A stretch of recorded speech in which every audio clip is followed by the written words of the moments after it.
जिनके कहने पर चली थी भारत में आजादी की आंधी, फिर क्यों कहते हैं मजबूरी का नाम महात्मा गांधी।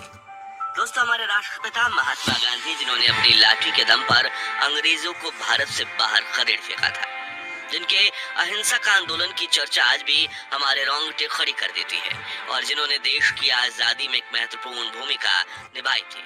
लेकिन क्या आप जानते हैं कि वही महात्मा गांधी भगत सिंह, राजगुरु और सुखदेव की फांसी रुकवा सकते थे, लेकिन उन्होंने ऐसा नहीं किया। मगर क्यों?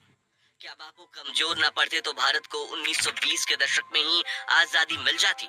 और क्या वाकई में बापू ने बंटवारे के दौरान अनशन करके पाकिस्तान को 55 करोड़ रुपए दिलवाए थे, जिसका इस्तेमाल उसने कश्मीर में भारत पर ही हमला करने के लिए किया था?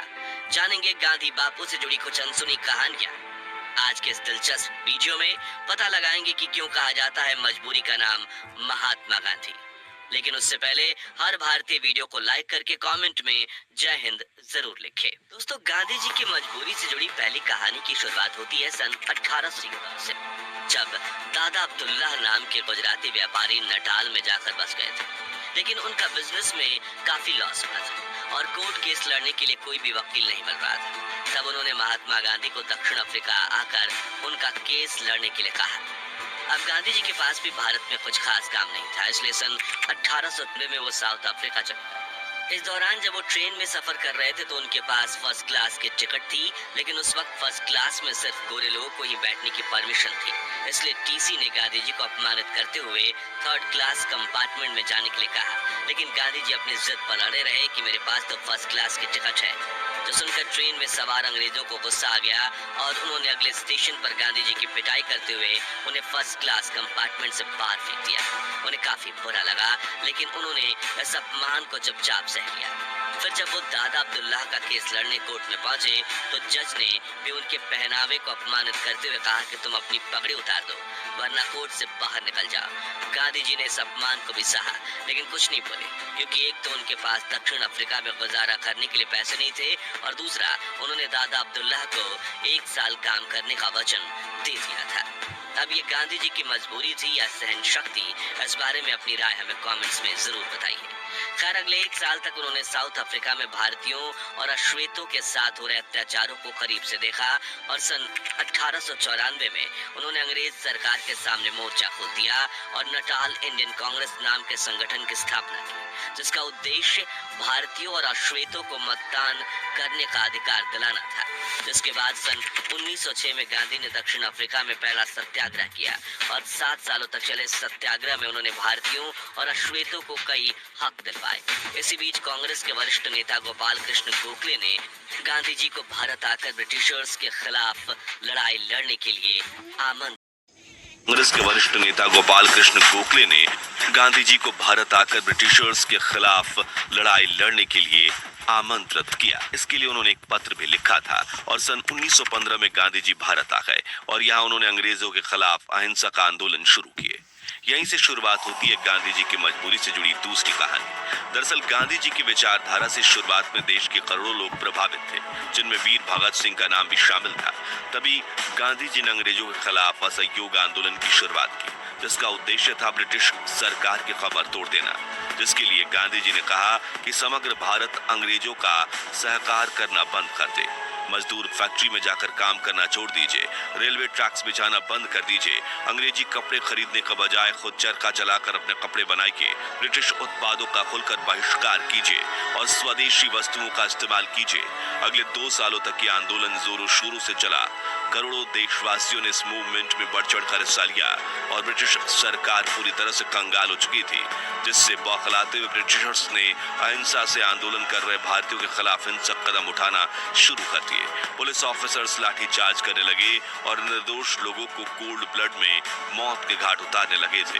लेकिन गांधी जी पर भरोसा दिखाते हुए देशवासी सब कुछ सहते रहे। मगर फिर आया 4 फरवरी 1922 का दिन, जब उत्तर प्रदेश में गोरखपुर के पास चौरी चौरा कस्बे में प्रोटेस्ट कर रहे क्रांतिकारियों के सब्र का बांध टूट गया। दरअसल वहां ब्रिटिश प्रोटेस्ट कर रहे क्रांतिकारियों को मार रहे थे और उनके खिलाफ हिंसक कार्रवाई करने लगे, जिसके बाद क्रांतिकारियों ने एक पुलिस स्टेशन में आग लगा दी, जिससे वहां छिपे 22 पुलिसकर्मी जिंदा जलकर मर गए। अब भले ही वो पुलिस ऑफिसर्स ब्रिटिश सरकार के लिए काम करते थे, लेकिन असल में वे सभी भारतीय थे, जिससे गांधी जी को बड़ा झटका लगा और उसके बाद से वो परेशान रहने लगे। जिसके बाद उन्होंने ये कहते हुए असहयोग आंदोलन पर रोक लगा दी कि अगर किसी ने आपकी आंख फोड़ी और आप उनकी आंख फोड़ोगे तो पूरी दुनिया अंधी हो जाएगी। अब ये कदम उठाना जरूरी था या फिर गांधी जी एक बार फिर मजबूर हो गए थे? ये जवाब हम नहीं देंगे, बल्कि आप हमें कमेंट्स में बताइए। हालांकि उस वक्त गांधी जी के इस फैसले से देश के करोड़ों देशवासी नाराज हुए थे।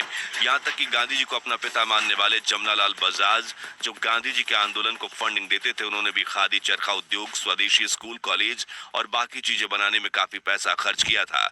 वो सब भी बंद हो गया, जिससे उन्हें भी गहरा झटका लगा। और तो और वीर भगत सिंह, जो असहयोग आंदोलन में गांधी जी का बढ़ चढ़ कर साथ दे रहे थे, उनका भी गांधी जी और अहिंसा से भरोसा उठ गया और इसी वजह से उन्होंने आजादी के लिए हिंसा का मार्ग चुनने का निर्णय लिया।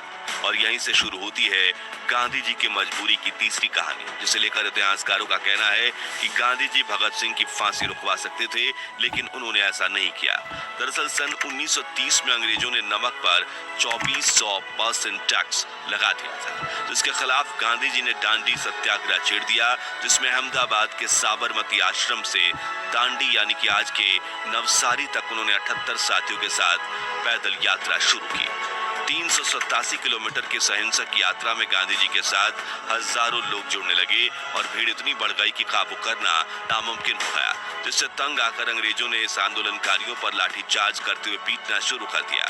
गांधी जी ने भी मार खाई और उनके साथ हजारों क्रांतिकारियों ने भी, लेकिन वो चलते गए। जब गांधी जी का यह आंदोलन समग्र भारत में न फैल जाए, उसके डर से वायसराय लॉर्ड इरविन ने गांधी जी के साथ 60,000 भारतीयों को अरेस्ट करवा दिया।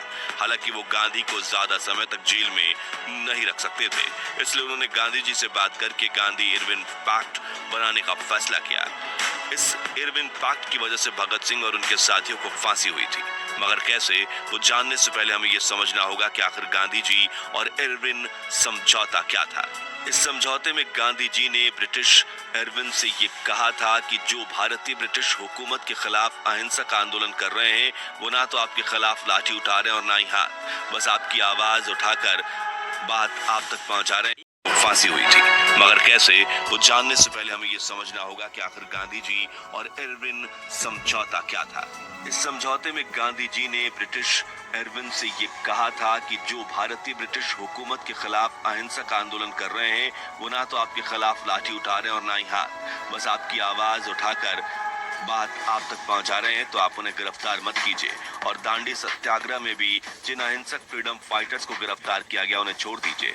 वायसराय इरविन ने कहा, ठीक है, लेकिन मैं भगत सिंह, राजगुरु